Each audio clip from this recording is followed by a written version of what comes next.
Cindy is a theist from Kentucky. Pronounces she, her, says she doesn't know why she's a theist. It doesn't seem logical, but she can't convince herself that there's no God. Cindy, welcome to the show, and thanks for calling. Hi, Matt, and I'm sorry I can't remember your name. It's Jimmy, but he stepped away for a minute. What? It's Jimmy, but he had to step away for a minute. So it's just me right now. Okay. Hi, Matt. Okay. How you doing? I believe I understand enough how the scientific process works. I believe the evidence for everything, the expansion of the universe, creation of stars, evolution, everything. I agree with that. I do not believe in the Jewish, Christian, or Muslim religions because I actually started out Christian and then I read the book. Mm-hmm. And then I said, okay, Jewish. I read more. And Muslim, I read more. And I cannot believe in them because they are monsters. See, that's the problem.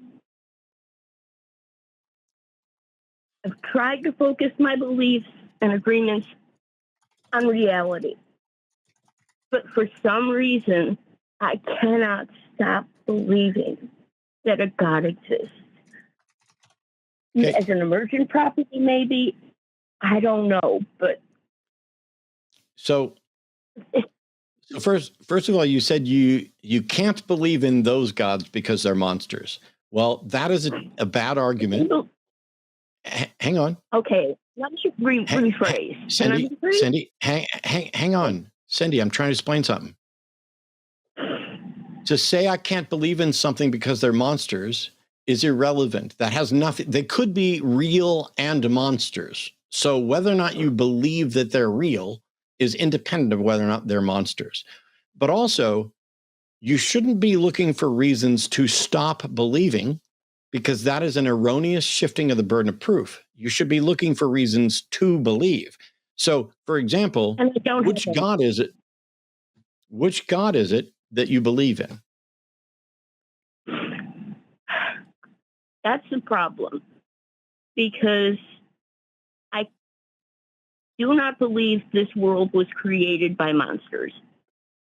It's too good. That's not remotely relevant to any of this. I'm sorry. I'm trying. I know. I'm trying to get you to direct, because I think the reality here is that you think being an atheist is saying there are no gods. And in reality, it just means I'm not convinced there are any gods. And so in order to be a theist, you have to be convinced of a particular God. So what God are you convinced of? You're going to laugh. Oludumare.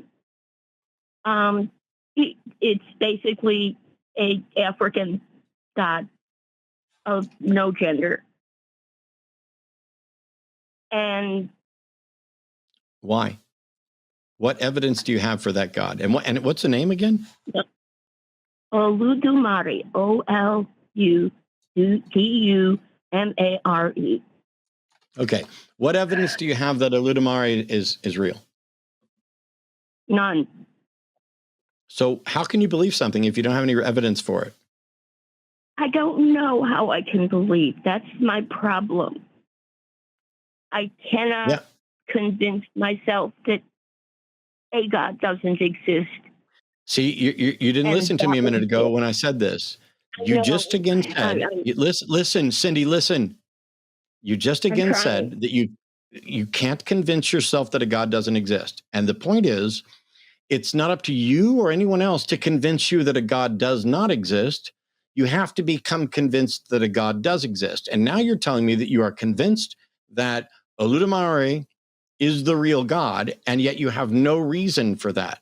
And when I ask, how can you believe something without any reason? You say you don't know. What other things do you believe without any reason or evidence?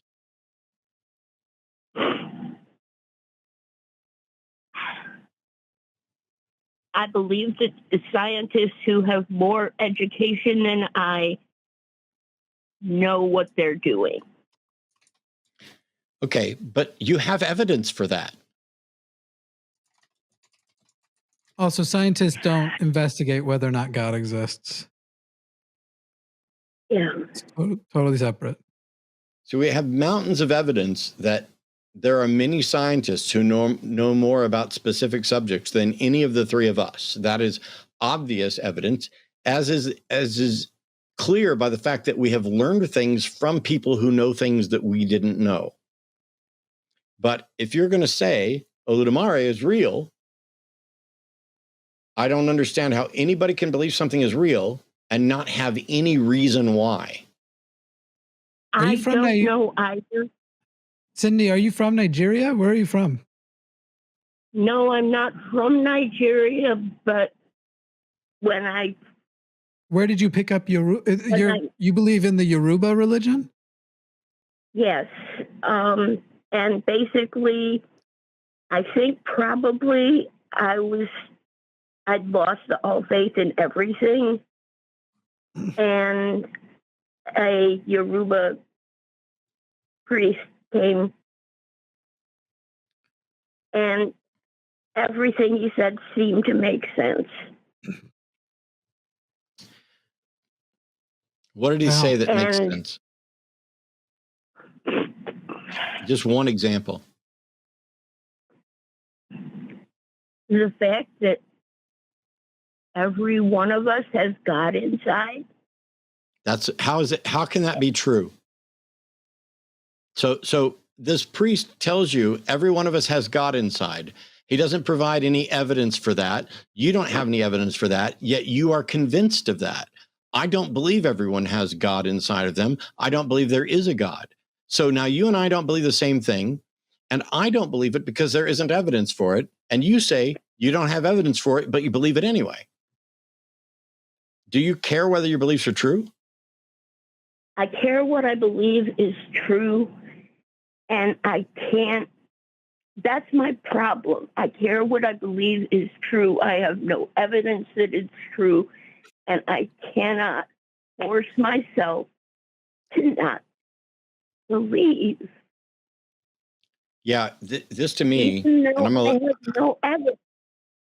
Cindy, this to me, and I'm not an expert, I would highly recommend that you reach out to recoveringfromreligion.org, because what it sounds like to me, and this is just armchair from doing this for 20 years, is that you're suffering from some version of religious trauma syndrome, where you view religion in a particular way that is integral to your identity because you were poisoned with religious ideas early on, and you can't escape them, but you lack the language to say, no, I actually don't believe this God is real. I just believe there's value in acting as if it's real, or I believe there's value in the religious system, or I'm terrified of what might happen if I don't adopt a religious system. All of those things are independent from whether or not there is a God, whether or not you have good reason to believe it. And I'd highly recommend both reaching out to recoveringfromreligion.org and the Secular Therapy Project, because I think you would probably benefit from some counseling from an expert, and not from some jackass like me that's just here to debate whether or not it's real. And Cindy, if I'm you, or if I'm listening, as I listen to you, I think you need to go to Anthony Magnabosco's channel, not for the normal reason I send him.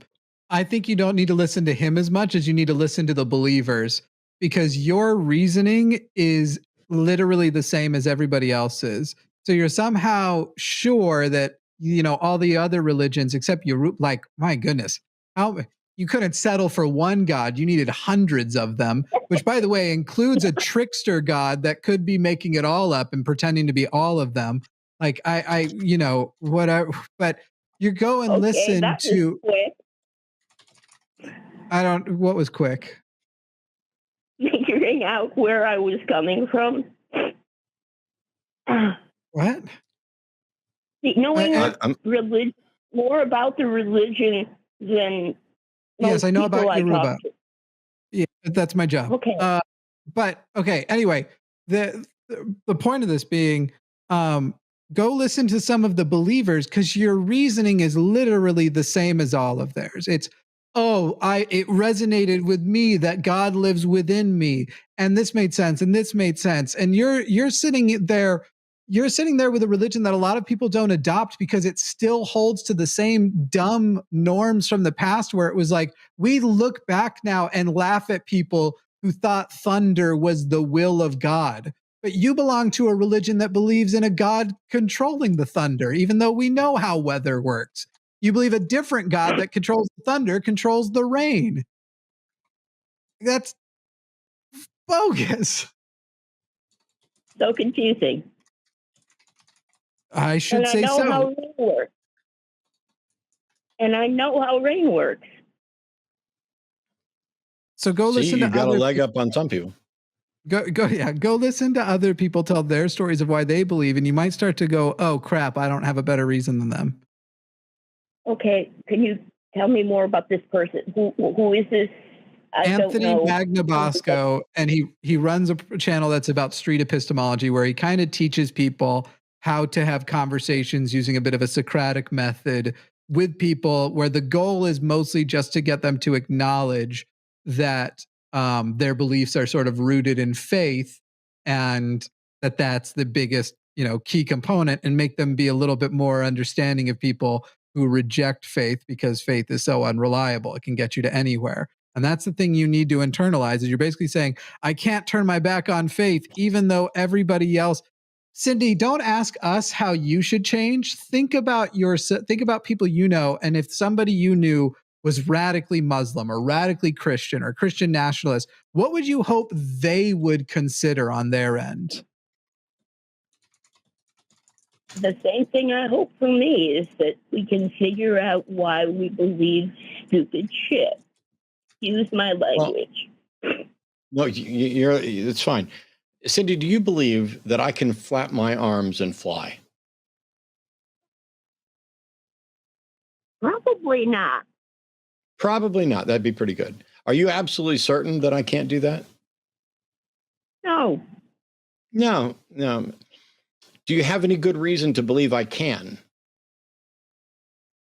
Well, you can flap your arms and jump off a building, and you'll fly for a very brief period of time. No, you won't. You fall. Flying means defying gravity. Stepping off and falling is not flying. Do you have any good reason to believe that I can flap my arms and fly? No.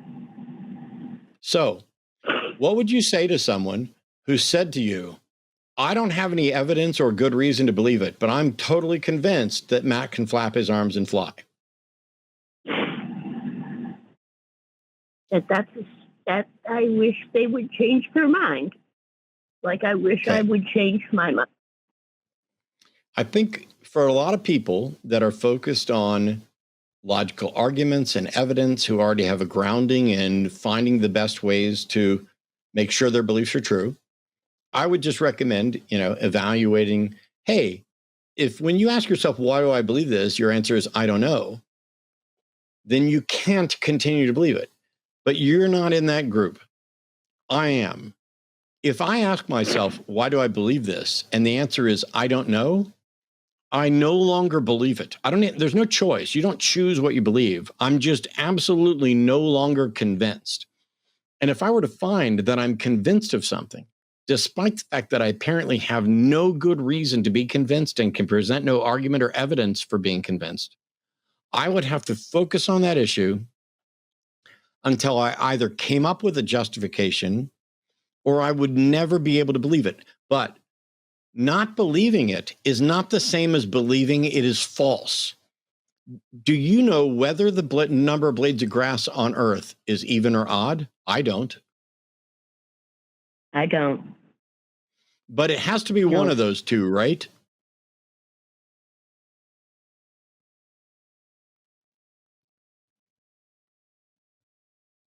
Hello? Probably, yeah. No, not probably. Absolutely.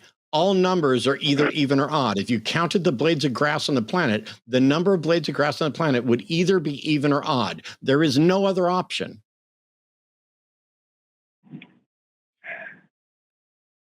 I keep thinking, okay, does this count as a blade of grass because it's really short? Okay, I understand what you're saying. Cindy, we got to stop, because I went with the simplest, straightforward example for a discrete, and you are in a headspace right now where you're thinking about things that aren't that thing.